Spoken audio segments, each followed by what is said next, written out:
मेरे प्यारे हिंदुस्तान भाइयों बहनों, मैं 142 करोड़ हिंदुस्तानियों को नमस्कार करता हूँ, जय श्री राम करता हूँ, आदाब करता हूँ, सत श्री अकाल करता हूँ। मैं Vidyasagar advocate, supreme court permanent member, supreme court bar association, high courts in India, आपसे ये कुछ चंद बातें आर्मी की ज़मीन जो लोगों की ली हुई है आर्मी ने और कंपनसेशन के बारे में, जो कंपनसेशन ले रहे हैं उसके बारे में मैं कुछ बात करूंगा लोगों की जानकारी के लिए।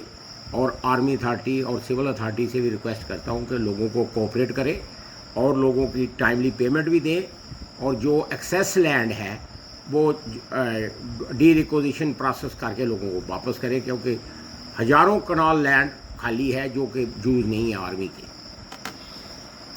प्यारे भाइयों बहनों, आपको मैं बताऊं कि आर्मी ने कोई लॉ नहीं बना है। एक army headquarter director general land ने एक चिट्ठी लिखी कि आर्मी की जो बाउंड्री वॉल है 100 मीटर के अंदर कोई कंस्ट्रक्शन नहीं होगी। इससे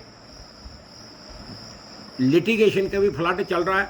हालांकि कोई ये लॉ नहीं है, ये एक डायरेक्टर जनरल को कोई पावर नहीं होती कि लॉ बनाने की। लॉ बनता है आर्टिकल 309 ऑफ द कॉन्स्टिट्यूशन के अंडर, जो गवर्नमेंट बनाती है, या फिर गवर्नमेंट के कोई डेलीगेटेड एजेंसी जैसे secretary to government of India, ministry of defence बनाती है, प्रोविजो टू आर्टिकल 309। लेकिन लिटिगेशन उसी चिट्ठी के ऊपर ही चल रहे हैं। लाखों की तादाद में लिटिगेशन है कि आर्मी वाले कहते हैं कि ज़मीन के 100 मीटर के अंदर नहीं बनाने देंगे, और लोग कहते हैं कि ज़मीन आर्मी के बाहर है, हमने यूज़ करनी है, बनाने देंगे। मैं ये दरख्वास्त करूँगा कि जो आर्मी के लैंड के बाहर ज़मीन है उस पर आर्मी जो है अपना क्लेम कर नहीं सकती है, और ज़बरदस्ती उस पर क्लेम ना करे, और नाजायज़ लिटिगेशन भी ना लोगों के साथ लोगों को करना पड़े।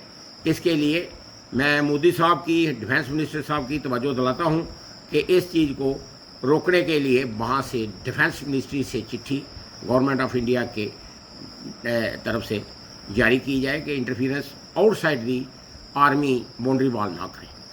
उससे हमारा भी भला है, आर्मी का भी भला है, और हमारा आपसी तल्लुकात भी बढ़ते हैं और लोगों को तकलीफ़ नहीं होती। दूसरी बात यह है कि आर्मी ने जो ज़मीन पहले लेते थे, जैसे कि जम्मू एंड कश्मीर स्टेट है, जम्मू कश्मीर स्टेट में 1980 तक तो ये ज़मीन जो है, जब से ये आर्टिकल 370 भी था, यहाँ पर परमानेंट ज़मीन आर्मी को देते ही नहीं थे। आर्मी को जो रिक्वायरमेंट होती है वो टेम्परेरी रिक्वायरमेंट होती थी, और उसके ऊपर ज़मीन जो है वो मुआवजे के ऊपर ली जाती थी, कंपनसेशन रेंट के ऊपर दी जाती थी, एक्वायर नहीं करते थे।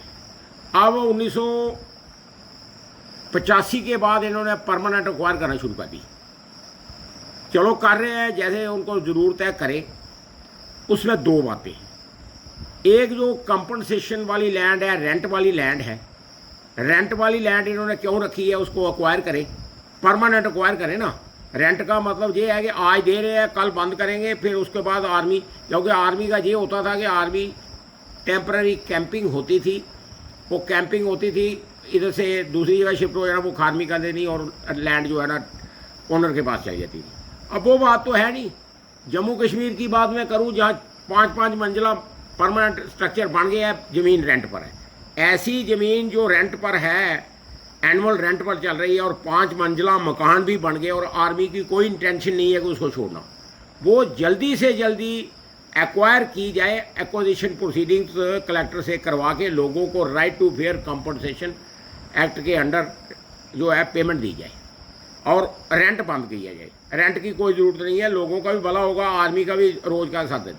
फिर आर्मी की जो रेंट तो है वो उधर से आ जाता है, फिर आगे सिविल एजेंसी के पास फंसा रहता है। लोगों को 8-8 साल का रेंट फंसा हुआ है, और उसमें भी लिटिगेशन भी चल रहे हैं, और उसमें बहुत सी गलत कार्रवाइयाँ हैं जो कि हो रही हैं, और करप्शन का भी शक रहता है। इसलिए वंस फॉर ऑल आर्मी जो है ना एक्वायर करे, जहाँ परमानेंटली बिल्डिंग बना चुके हैं। रेंट वाली जगह पर जो ज़मीन रेंट पर है उधर बिल्डिंग बनाने का तो मतलब ही नहीं ना, वो रेंट पर है। जो अगर रेंट पर 5 मंजिला बना ली तो such land having permanent intention to keep the land उसको एक्वायर करें। इसके लिए मैं डिफेंस मिनिस्टर साहब से कहता हूँ कि जितनी भी इंडिया में लैंड है जहाँ आपने परमानेंटली बिल्डिंग बना ली है, सब कुछ कर लिए, उसको रेंट पर ना रखें, उसको एक्वायर कर लें और आपने कर। दूसरे नंबर पर सेंटर से एक टीम डिटेल की जाए, उस टीम को ये आके वो चेक करे कि कितनी लैंड आर्मी को रिक्वायर्ड है as per scale of accommodation 2012 के मुताबिक। उसमें सब कुछ है, ऑथराइजेशन ऑफ लैंड, और जो एक्सेस लैंड है वो ओनर्स जो है, सिविलियन जो ओनर है, उनको रिस्टोर की जाए, उनको डी रिकोजिशन प्रोसेस करके रिस्टोर की जाए। मैं इधर जम्मू कश्मीर के अखनूर सेक्टर 10 इन्फेंट्री डिप, यहाँ 26 इन्फेंट्री डिप जम्मू, इसके इलाका, या जिंद्रा का इलाका जो हेडक्वार्टर 16 कोर के अंडर है, जो GOC हेडक्वार्टर 16 कोर और नार्दर्न कमांड का एरिया उधमपुर, जहाँ पर हज़ारों कनाल ज़मीन खाली पड़ी हुई है, हज़ारों कनाल ज़मीन खाली पड़ी हुई है, और उस ज़मीन को यूटिलाइज आर्मी नहीं कर रही। वो लोगों की ज़मीन में तो जंगल बन गए, बहुत ऊंचे ऊंचे जंगल बन गए, सब कुछ। उस ज़मीन की सर्वे करके आर्मी से डी रिकोजिशन प्रोसेस करके लोगों को वो वापस की जाए, ताकि लोग ज़मीन। बाकी ज़िम्मेदारी जम्मू कश्मीर में तो ख़त्म हो गई है 90%। उसका कारण ये है कि जंगली जानवर इतने हो गए हैं, वो फसल को छोड़ते नहीं। अभी लोगों ने काश्त करना बंद कर दी, खास करके मंकी, सूर और जानवर जितने हैं, बाकी वो नील गाय दूसरी तीसरी इतने हो गए हैं कि वो अभी जंगलों में तो रहने के लिए उनको बड़ा है।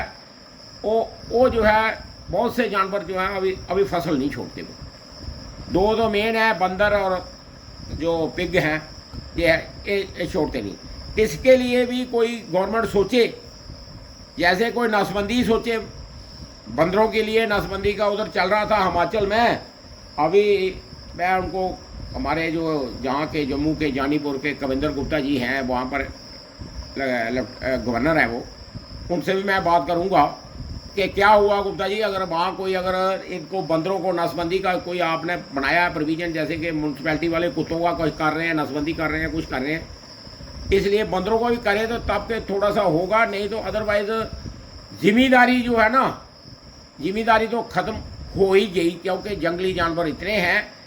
शिकार परमिटेड नहीं है, पहले करते भी थे लोग शिकार, शिकार भी ज़रूरी है, जैसे कि शेर अगर शिकार करता है तो जंगली जानवरों का बैलेंस रहता है। तो अब वो शिकार तो सभी तरफ से ख़त्म हो गया। तो इसलिए मैं प्रार्थना करूँगा कि ये जो आर्मी के अंडर लैंड है, जो उसको परमानेंट एक्वायर करें, और जो एक्सेस लैंड है इसको सरेंडर करें और डी रिकोजिशन प्रोसेस के साथ लोगों को वापस करें।